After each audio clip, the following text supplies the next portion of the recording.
And here we are in the season of Epiphany, that time in the Christian calendar when Jesus reveals himself as the Christ, the Saviour.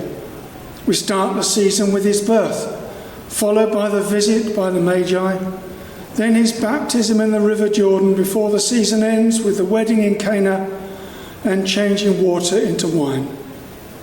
Our reflection today from the Cornerstone URC in Southend looks at the second of these, Journeying with the Maggi, from Hay and Stardust Wild Goose Publications. They set out to follow a star. God is found in the moments of wonder that make us stop and ponder the mystery. What have been your own awakening moments of wonder that have led you deeper into mystery? The star's light was seen in the darkness. In their darker moments, they trusted the light was still to be found. How have you experienced the dark?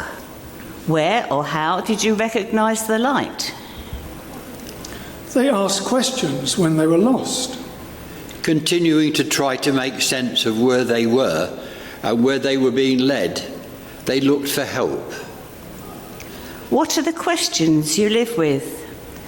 Who are wisdom figures for you? Who has helped you with your questions?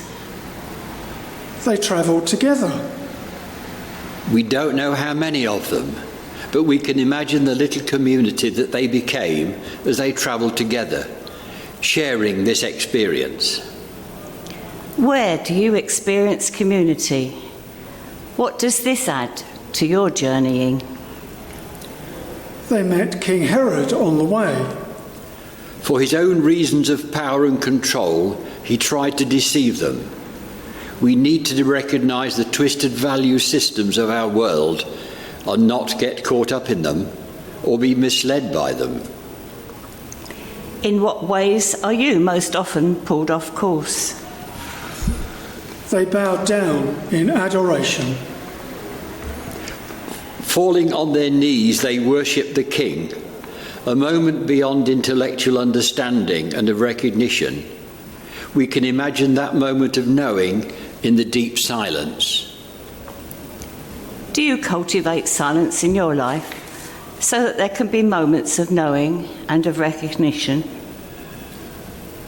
They offered their gifts. To be in the presence demanded a response, an offering of themselves and of their gifts. Identify your own gifts. What are you offering of yourself, your time and your material possessions? In a dream, they were shown the truth. Because of the danger, they were warned to return by a different way. Revelation can come to us through our dreams. Have you ever experienced this? How else do you experience God's revealing of the way to you? For prayerful pondering. Name and give thanks for a moment of wonder. Resolve to offer your gift this year in a particular way. Name some aspect of darkness and pray for light. Name a companion on the journey and give thanks for their support.